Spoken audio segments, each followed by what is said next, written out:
ये मैं बात क्यों कह रहा हूँ? इसलिए मैं कह रहा हूँ कि अभी फौरी तौर पे कुछ देर पहले, ये मैं बराह रास्त आपको बता रहा हूँ कि बनी गाला के इर्द गिर्द ऐसे लोग बावर्दी मंडलाते हुए देखे गए जिनका ताल्लुक पंजाब पुलिस के साथ है, जो कस्टोडियल किलिंग और जो पुलिस मुकाबलों के लिए बड़े मशहूर हैं, और एक ऐसा शख्स जिसने ये प्लान बनाया था कि वो एक साबिक जो पंजाब के अब दुनिया में नहीं रहे ख्वाजा शरीफ चीफ जस्टिस को कत्ल करके उस वक्त का एक गवर्नर, उस वक्त का एक सदर और उसका एक लॉ मिनिस्टर, जो लॉ मिनिस्टर मैं था, उसको मुलव्वस किया जाए। और उसके बारे में नन अदर देन जस्टिस काजी फायज़ ईसा साहब ने कमीशन में ये दी थी बाकायदा रिकमेंडेशन कि इस शख्स को किसी इंतज़ामी पोस्ट पे ना लगाया जाए। वो इस वक्त राइट हैंड मैन है और उसकी मेज़ के साथ मेज़ पे बैठता है जो इम्पोर्टेड वज़ीर आज़म है। एक दूसरा ये है कि वो शख्स है जिसका नाम आया था और जिसके बारे में ख़ुद शहबाज शरीफ ने कहा हुआ है कि मैं नहीं था, वो फलाना था और फलाना था, जो मॉडल टाउन की किलिंग है। ये एक पर्सपेक्टिव आप ज़हन में रखिएगा। अब मैं दूसरे नुक्ते पे जाता हूँ। दूसरा नुक्ता ये है कि पाकिस्तान के वज़ीर आज़म को ये राइट है कि वो कोई किसी भगोड़े की तरह लंदन में नहीं बैठे हुए। ये उनका अपना घर है पूरा पाकिस्तान, और पूरे घर में जिस तरह मेरा भी है और आपका भी, आप सबका भी है, तो ये जिस जगह चाहे कोई आ सकता है, जा सकता है, रह सकता है, काम कर सकता है, वापस आ सकता है, फिर जा सकता है, फिर आ सकता है। तो वो कुछ हफ्ते पहले, मैं आपको लेके चलता हूँ, अब मैं तीसरी बात पे पहुँच गया। कुछ हफ्ते पहले आपके वज़ीर आज़म ने खड़े होकर जलसे में कहा था कि कुछ ऊंची दीवारों के और बंद कमरों के पीछे उनकी जान लेने की साजिश हो रही है। ये इमरान खान के अल्फाज हैं। कुछ ऊंची दीवारों के पीछे और कुछ बंद कमरों के पीछे उनकी जान लेने की साजिश हो रही है। अब चौथी बात, वज़ीर आज़म आ रहे हैं और जो इस्लामाबाद के बाखबर हलके हैं, गैर सरकारी भी, उनका ये कहना है कि रात के वक्त धावा बोला जाएगा उनके घर के ऊपर या जहाँ वो ठहरेंगे वहाँ रात के वक्त। और जो रात के वक्त धावा बोलने वाले होते हैं, वो ज़ाहिर है वो डाकू होते हैं, वो ठग होते हैं, वो उठाई गिरे होते हैं। और जो कानून नाफिज करने वाले होते हैं वो दिन की रोशनी में वो जो लीगल तकाज़े हैं उनको पूरा करने के लिए। अभी आपने देखा कि जो कुछ पाकिस्तान पूरे में घरों की किस तरह से दीवारें, चादर और चार दीवारी को किस तरह पांव तले रोंद कर, बच्चियों के सरों पे नहीं पूरे जसद को घसीट कर, और बच्चों के साथ क्या क्या बेईमाना और जालिमाना और बेरहमाना सलूक करके उनकी गिरफ्तारियाँ की। इस तरह का तशद्दुद, इसकी कोई मिसाल पाकिस्तान की तारीख में जदीद हिस्ट्री में नहीं मिलती। मैंने इसीलिए कहा था कि पूरा पंजाब उन्होंने बना दिया है जलियांवाला बाग, पिंडी को पुलवामा और इस्लामाबाद को अनंतनाग बना दिया गया, जिस तरह से वो मजालिम सारे हुए थे। इन हालात में मैं ये बताना चाहता हूँ कि आपके प्राइम मिनिस्टर ने जो बात कही थी, ये वो वक्त है जिस वक्त उसका ख़दशा सबसे ज़्यादा बढ़ गया है कि उनकी ज़िंदगी के तहफ़्फ़ुज़ का जो ख़तरात उसको लाहक हैं, वो सबसे ज़्यादा ये जो आने वाले 24 से 48 घंटे हैं, ये आप जहन में रखिएगा। कल की रात आप बिलखुसूस जहन में रखिएगा, लेट नाइट, और फिर आप बनी गाला को जहन में रखिएगा। मैं पूरी कौम से मुखातिब होकर कह रहा हूँ कि कभी कभी लम्हे ऐसी ख़ता करती हैं कि जिनकी सज़ा सदियाँ भुगतती हैं।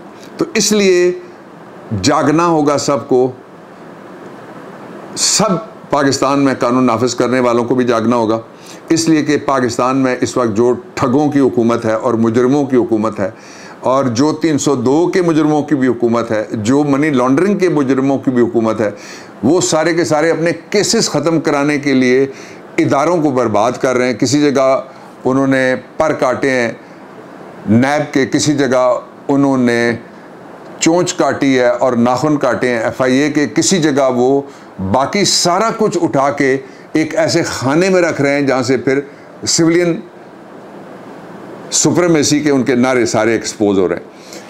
इन सारे हालात को मैं आपके सामने इसलिए पेश कर रहा हूँ कि ये पाकिस्तान की जो अदालतें हैं वो बजा तौर पे कहती हैं कि हम रात को खुली हैं, और हो सकता है कि कल रात को मैं ये नहीं कहता कि मुझे सारे मेरे लिए दरवाजे खोल दिए जाएं।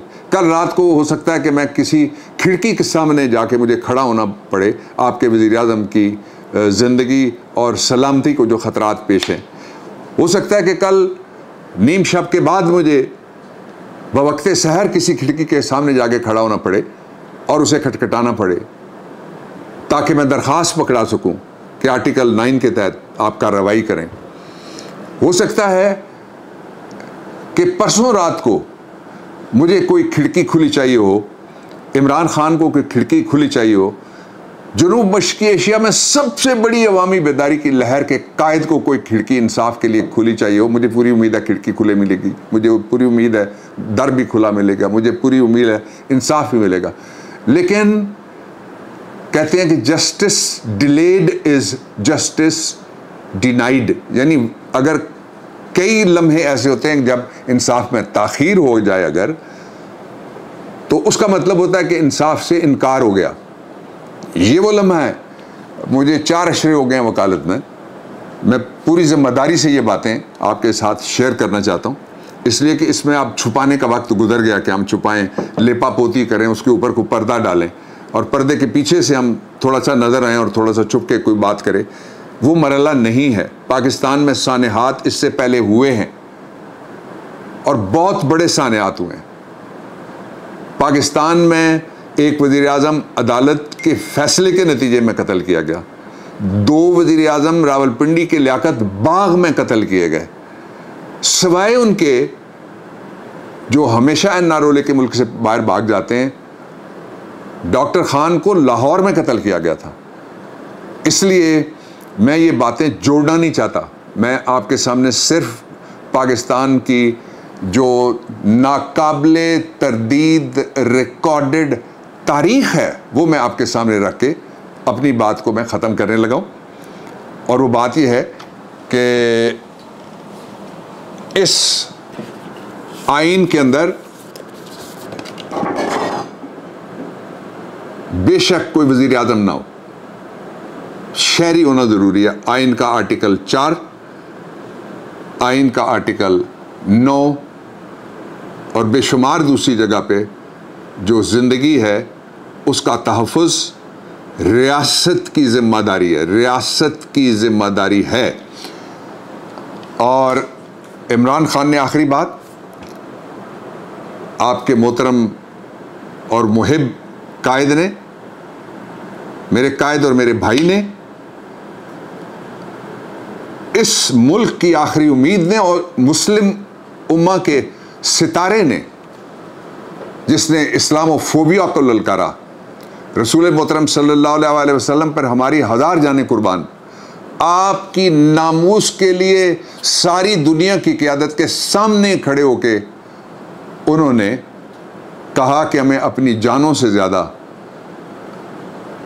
रसूल मोहतरम सल्लल्लाहु अलैहि वसल्लम की इज़्ज़त, ताज़ीम, तकरीम, नामूस वो अजीज़ है। सब्सक्राइब करें और बेल दबाएं ताकि कोई खबर रह न जाए।